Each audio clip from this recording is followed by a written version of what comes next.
Le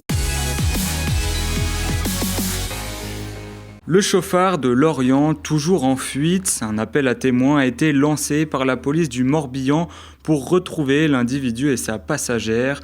Le jeune homme, âgé de 21 ans, est déjà connu des services de police et recherché pour homicide involontaire aggravé et non-assistance à personne en danger. Dimanche, il a renversé 2 enfants de la communauté turque âgés de 7 et 10 ans après avoir échappé à un contrôle de police. Le plus grand des 2 garçons est décédé tandis que l'autre est toujours dans un état grave à l'hôpital de Brest. Une marche blanche doit avoir lieu ce jeudi.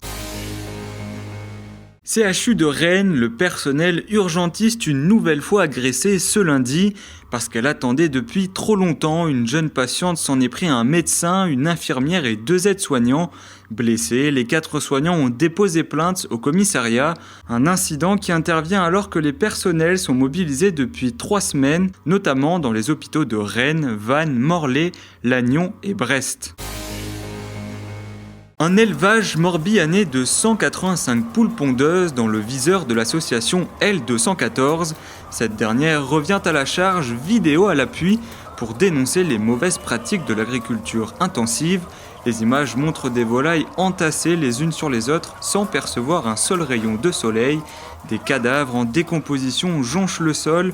L'agricultrice incriminée dénonce une mise en scène et parle de harcèlement.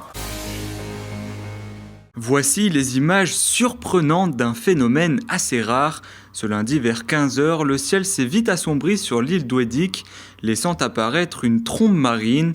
La colonne formée d'air et d'eau au faux air de tornade s'est manifestée pendant une dizaine de minutes avant de disparaître sans faire de dégâts. 4 sites bretons ont été retenus dans la nouvelle liste du loto du patrimoine dévoilée ce mardi. Il s'agit de l'ancienne gare de Brélidy à Pleuc-du-Trieux, de la maison Pinchon à Landéda, du pont médiéval du Couesnon à Valcouesnon et de l'ancien couvent des Carmélites à Pleurmel. S'ajoute un 5e site déjà annoncé en mars dernier, celui de la glacière d'Etel.